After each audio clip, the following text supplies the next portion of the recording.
21세기의 키워드로 우리의 역사를 살펴보는 시간입니다. 역사 데자뷰. 오늘도 공간역사연구소 박광일 소장님 나오셨습니다. 안녕하세요. 안녕하세요. 자, 오늘만 지나면 이제 내일 저녁부터는 본격적인 추석 연휴가 시작이 됩니다.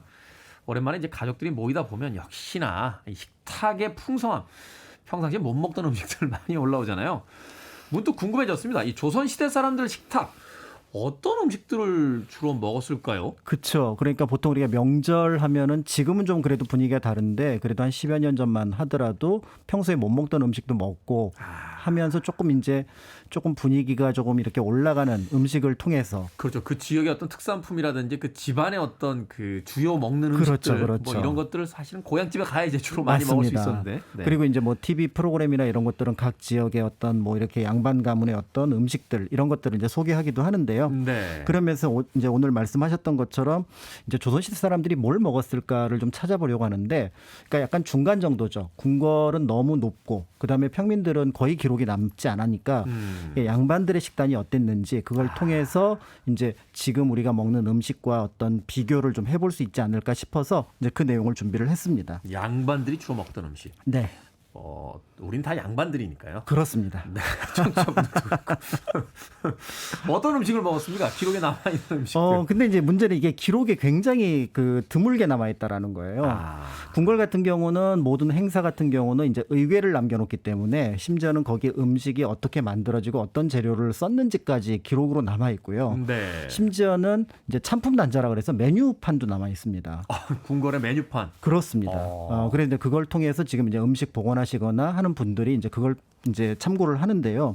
그런데 이제 옛날 사람들이 분명히 여러 가지 음식을 먹었을 텐데 짐작하시겠지만 옛 어른들이 내가 오늘 뭐 먹었다, 어저께 뭐 먹었다, 이거를 기록으로 남겨놓는 게 약간 어색할 수도 있지 않으셨을까? SNS가 없으면 알 수가 없죠. 그렇죠. SNS엔 매일 올리잖아요. 오늘 뭐 먹었는지 올리는데 저희가 예전에 일기 쓸 때도 그런 건 안 썼던 것 같은데. 그러니까 오늘 뭐 먹었다는 좀 특별한 음식을 먹었을 때는 기록으로 남겨놓지만 일상을 기록으로 남겨놓는 분은 굉장히 드물었습니다.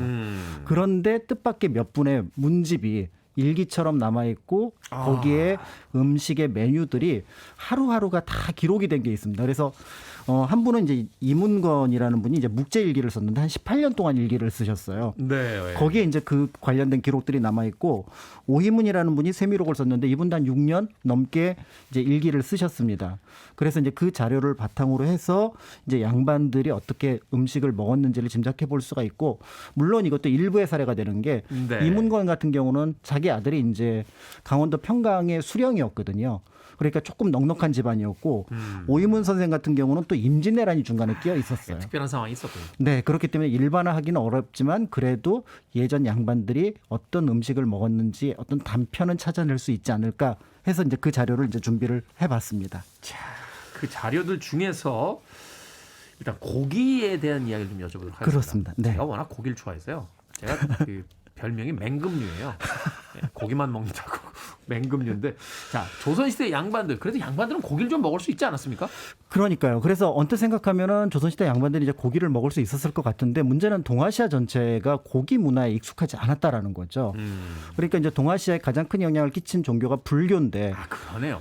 네, 불교가 이제 불살생. 그러니까 이제 한국 같은 경우도 삼국시대, 고려시대, 그다음에 일본 같은 경우도 뭐 에도 막부국, 그러니까 개화기 전까지만 하더라도 불교의 영향이 굉장히 강했기 때문에 네. 고기를 먹는다는 것 자체가 굉장히 이제 귀한 상황이었다고 볼 수가 있는 거죠. 일본 같은 경우도 왜 일본식 그 샤브샤브인가요? 그렇습니다. 그게 스키야키라고 하는 건데 그게 정부에서 만든 요리법이래요. 개화기 이후에요. 그죠? 그 네네네. 일반 시민들이 고기를 거의 안 먹었기 때문에. 맞습니다. 그러니까 어떻게 먹을 수 있는 건가? 그러니까 고려 때 이제 서긍이라는 사람이 이제 송나라에서 오는데 고기 요리를 먹고 이제 조금 놀랍니다. 어떻게 냄새를 하나도 못 잡지?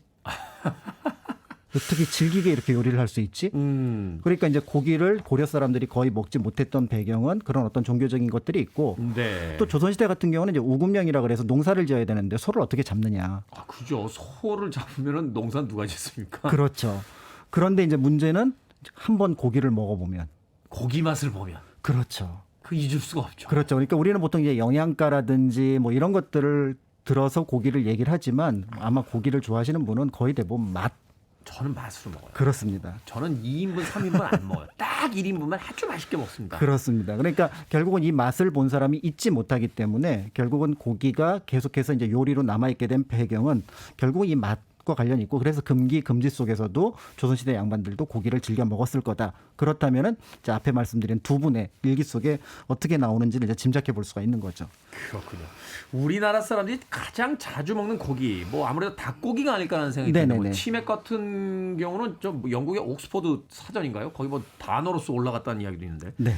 어찌됐건 그 다음엔 이제 돼지고기, 소고기 뭐 이렇게 순서가 될 것 같은데 조선 시대는 어떻습니까? 네, 그래서 이제 그거를 이제 그 통계 자료로 분석해 놓은 어떤 논문이 있는데요. 네. 그 자료를 이제 제가 다시 인용을 해서 보면은 이분이 굉장히 치밀하게 고기를 다 조사를 해서 아까 그 기록으로 남겨놨어요. 그래서 어떤 고기인지 알 수 없는 게 10%고 이름을 정해 놓은 게 90%입니다.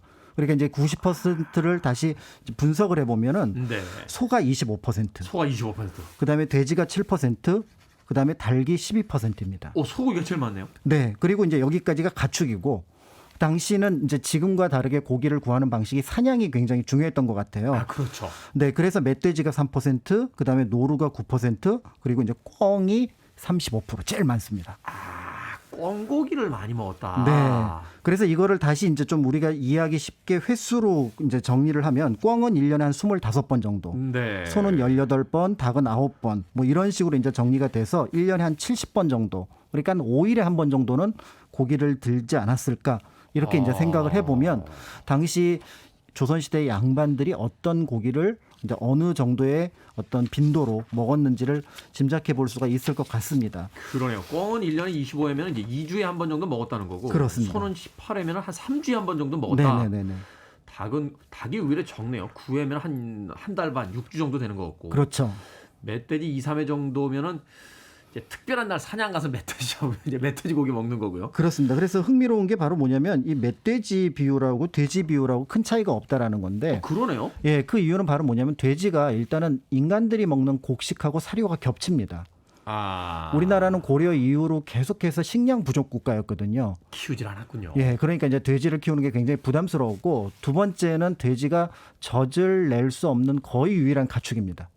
아, 그러네요. 네. 오. 그러니까 부산물이 없는 가축인 거예요. 네. 그렇기 알을 때문에- 낳는 것도 아니고. 네, 그런 면에서 볼 때 이제 돼지는 조금 줄였으니 결국은 이제 고기라고 하면은 주로 소고기 쪽으로 가축 중심으로 본다면은 소고기를 먹었다 이렇게 이제 볼 수가 있는 거죠. 그러네요. 이 조선 시대만 해도 돼지가 사실은 이제 키우기가 만만치 않았겠네요. 그 사료도 인간하고 겹치고 또 돼지를 가지고 농사를 짓는 것도 아니고 그렇습니다. 젖을 얻을 수 있는 것도 아니고 달걀을 얻을 수 있는 것도 네. 아니니까 그런 또 그래서 돼지고기를 많이 먹지 못했다. 흥미롭습니다. 자, 노래 한 곡 듣고 와서 계속해서 조선시대 양반들의 식사 이야기 나눠보도록 하겠습니다. 우리는 언제나 흥미로운 것이 있을 때마다 알고 싶어 하죠. 마크 안소니입니다. I need to know. 빌보드 키드의 아침 선택 KBS 2라디오 김태원의 프리웨이 역사 데자뷰 박광일 소장님과 함께하고 있습니다. 마크 안소니 I need to know 듣고 왔습니다. 자, 6224님께서요. 박광일쌤 이야기 들으려고 이 시간 항상 기다립니다. 프리웨이 최고의 게스트입니다. 해주셨고요. 이은지님 진짜 흥미로운 이야기네요. 그동안 어디서도 듣지 못했던 이야기입니다. 라고 해주셨습니다. 자, 조선시대 양반들 꿩고기와 소고기를 즐겨 먹었다라는 이야기 해주셨습니다. 아무리 양반이지만 소를 잡을 수 없었던 시대인데 소고기를 어떻게 즐겨 먹을 수 있었을까요? 그러니까 이게 이제 원칙이 있고 예외가 있습니다. 그러니까 이제 양반들은 이 예외의 방법을 잘 알았던 거죠. 예외의 방법. 네, 이제 먼저 예외가 되는 것은 뭐냐면 나라에서 이때는 소를 잡아도 된다라고 하는 때가 있는데 바로 그게 제사입니다. 그러니까 소를 나라가 허락해줘야 잡을 수 있군요. 그렇습니다. 그러니까 소를 잡으려면 반드시 관청의 수령의 허락이 떨어져야 되거든요.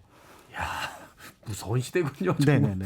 네, 관청에 허락받고 소 잡던 시대. 제사면 잡을 수 있게 해준다. 그렇죠. 그런데 짐작하시겠지만 조선시대 양반들이 제사를 얼마나 자주 지내는지. 잠깐만, 새로운 해석이 가능해지는데요. 이분들 제사에는 관심이 없고 소고기를 먹기 위해서 제사 숫자를 늘린 거 아닙니까? 그러니까 저도 이제 가끔 뭐 시제 지내로 이렇게 시골에 가서 보면은 제일 많이 주시는 게 그 소고기 무국. 그렇죠. 그 한 그릇 들고서 밥 먹잖아요. 네. 그러니까 아마 이 그릇 한 그릇, 이 밥 한 그릇이 굉장히 아마 그때는 좀 특별하지 않았을까라는 생각이 들고요. 이게 의미가 있네요. 네. 할아버지 할머니 제사도 다 끝났는데 더 이상 제사가 없습니다. 그러면 야, 어디 할아버지 할머니 뿐이냐? 고조 할머니, 증조 할머니 올라가자. 칠 때까지 올라가자. 네. 고기를 먹어야겠다. 그리고 또 이제 할아버님께서 뭐 이제 좀 할머니를 한 분, 두 분 이렇게 또 더 두셨을 수도 있었으니까 이제 사별하고 이제 혼인을 하셨으면. 어찌됐건 이제 소고기를 먹어야 되는데 어떻게 먹은 겁니까? 네, 그다음에 이제 또 하나가 이제 전해 풍년이 들면은 약간 경사의 의미로 새해 초에 소를 잡을 수 있도록 해줬고요. 제사로. 이제 이렇게 이제 어떻게 보면 소고기를 먹다 보니까 이제 소의 수요가 늘어나게 되잖아요. 그렇죠. 그러니까 약간 변칙적인 방법이 있습니다. 관가에 이제 일종의 장계를 올려요. 사또한테 우리 소가 갑자기 죽었다. 우리 소가 갑자기 다리를 다쳤다. 갑자기. 네, 그러면 이제 처음에 이게 원칙은 사또가 조사를 해야 되거든요. 현장 조사를 해야 돼요. 그렇죠.